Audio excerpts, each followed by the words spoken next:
thank you so much again for watching and joining us right here. SNB continues. We're going to be reviewing headlined business topics around newspapers, different ones. I am having New Vision Sonko here. What are you having for us? The Daily Monitor with me. Take us through what is in the Daily Monitor now. Well, they have a headline here having one on the top stories is UNEB sets dates for the 2022 examinations.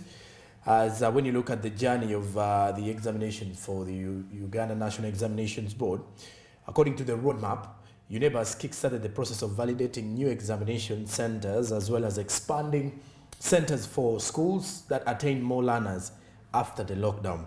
So when you look at this, there's a 100% surcharge for late registration for PLE candidates. As October 14th to November 18th is when UCE, that is the roadmap for the UCE Uganda Certificate of Education for the Senior 4 examination, will kickstart off on 14th October. That will be with briefing. Then the last paper will be on November 18th. Well, for the PLE students, primary leaving examinations will be held 2 days, will be held for 3 days, from 7th to the 9th. So 7th will be the briefing, then 9th will be the date for the last 2 papers of PLE. Then USCE, Uganda Advanced Certificate of Education, will be starting from November 18th, when the UCE will be having its final exam, till December 9th of 2022 still. So with that, when you look at the other roadmap from Feb 7th to April 14th, validation of new UNEB centers. Then from Feb 2nd to May 31st will be commencement of normal registration. And then June 1st to June 30th will be late registration. That is when UNEB will be working on those that have not yet registered. And then July to September, invitation of trainers of examiners that will be taking through the examination time, as well as the invigilators and all. Then August 1st to September 30th will be display of the candidates' registers in that order. Okay, and also good news coming up is actually the ministry is coming out to say that the registration must be free and is going to be penalizing, as in imprisoning those who are going to be, increasing fees. That has been, an orientation really around the country, increasement of registration fees around. But this time, ministry is coming out to say registration at some point will be free, but we are wait to see that, because there are some people, Paul, who had already paid in the registration fees for their students, for their children, for their maybe those they take care of, but then ministry has not come out to disclose what is the way further, what is the way forward for those who have already, paid or cleared that registration.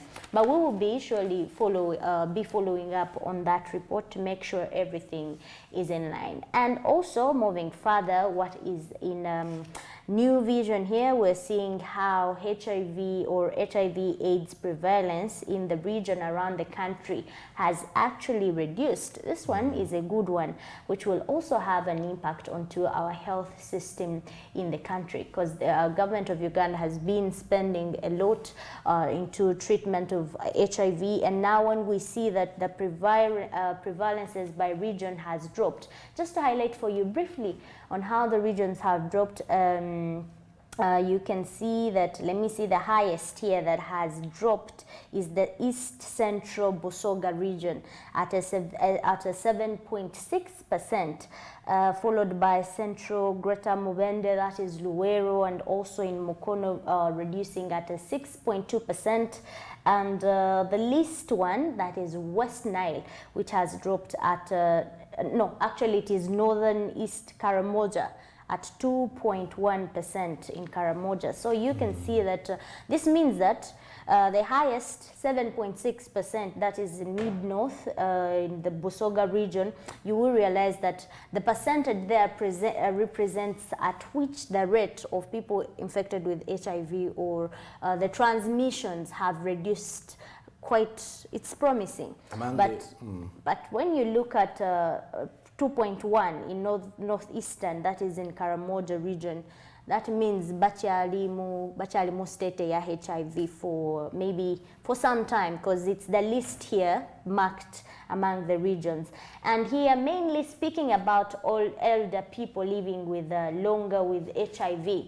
So the number of people around that treatment have dropped at that moment. But also away from that, when you look at some of the factors that could also have led to older persons dropping from the way of life on how they are living. I mean, COVID-19, it goes back again to the reflection or the reflex that COVID-19 has had onto the country. If you compare how COVID has been affecting the elder person and the younger person, you might find that the older people, the elderly, have been, you know, very much affected than the younger person. But again, this other Delta one that came was targeting mainly the youth. But again, what does that mean to the health system around the country? Because this is going to give opportunities, at least for the health ministerial, to put funds into more maybe appealing and also upcoming cases around. The statistics are a bit worrying for the young, because when you look at the fact that older people living longer with HIV at a time when you look at the transmission of HIV that has been ongoing amongst the young people, the youth, something the ministry and even the president is trying so much to fight, even with the AIDS Commission in Uganda. So mainly when you look at that, it is it's worrying in a way that for the young people who are having it currently, it may scare them off, maybe thinking that at their age, it may not be possible for them to live longer.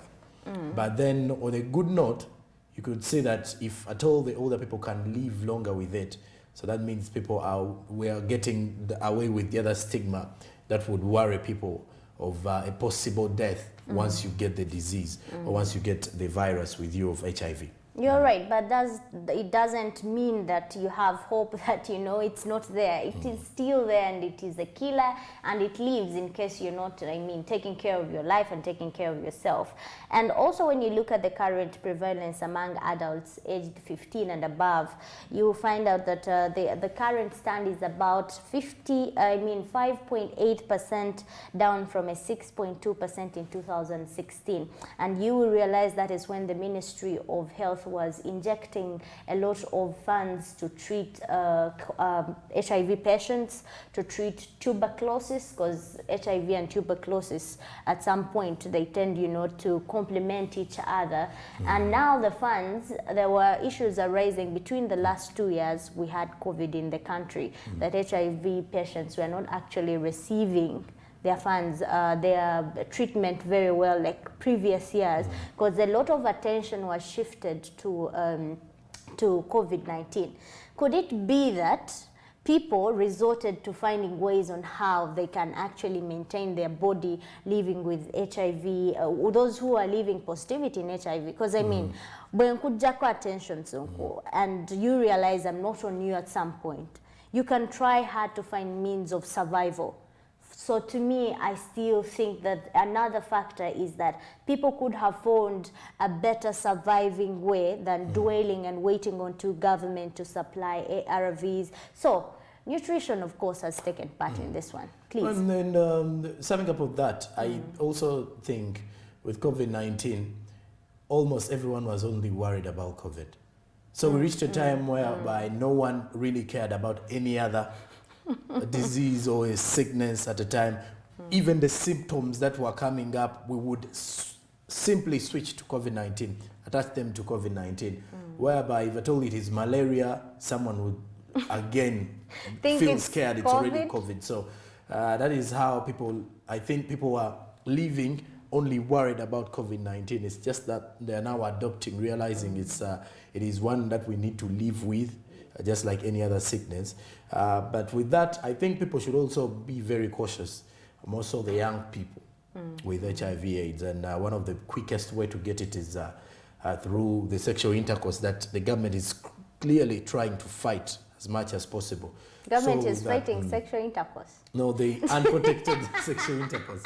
So when you look at that, Okay. the unprotected sexual intercourse, because no, they can't You fight could it. be right at some point. President Museveni, the other time when he was addressing, he was even pointing at that point that you should not even have sex at some point. I mean, if you And then you don't social want. media went on fire that day because most of the Ugandans were not going to listen to the same information that the president was saying.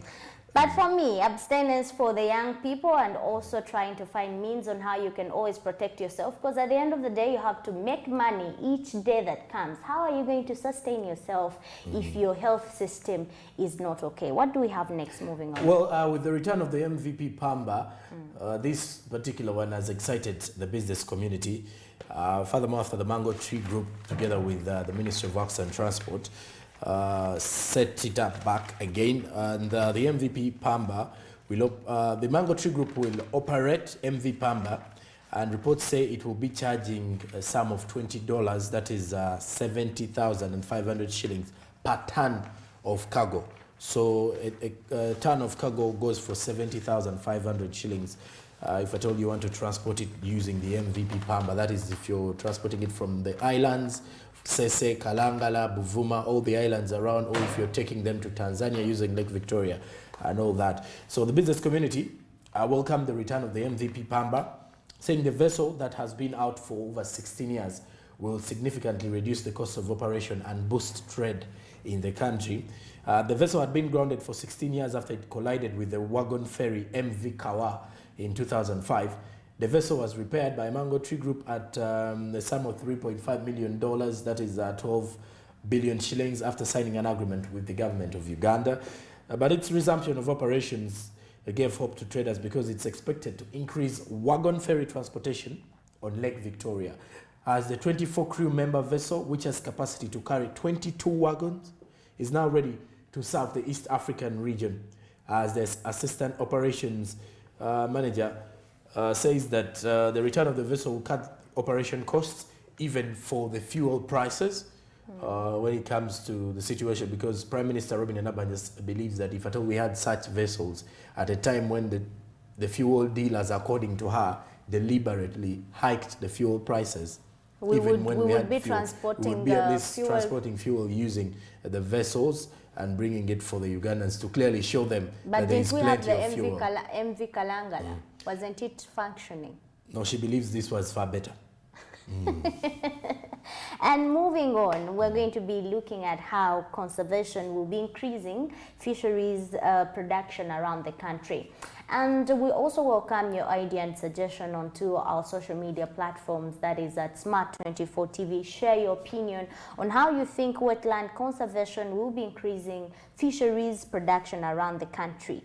This comes after Uganda joined the rest of the world around 2nd February to celebrate the Wetland Action for People and Nature.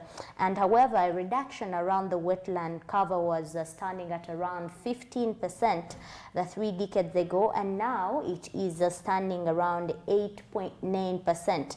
That is a reduction on the however side, like I said. But water and fisheries sector are the worst hit by the scenario concentrated by rainfall and other human nature activities that are implemented around those areas, that in turn affect the activities, economical activities that take place, like fishing.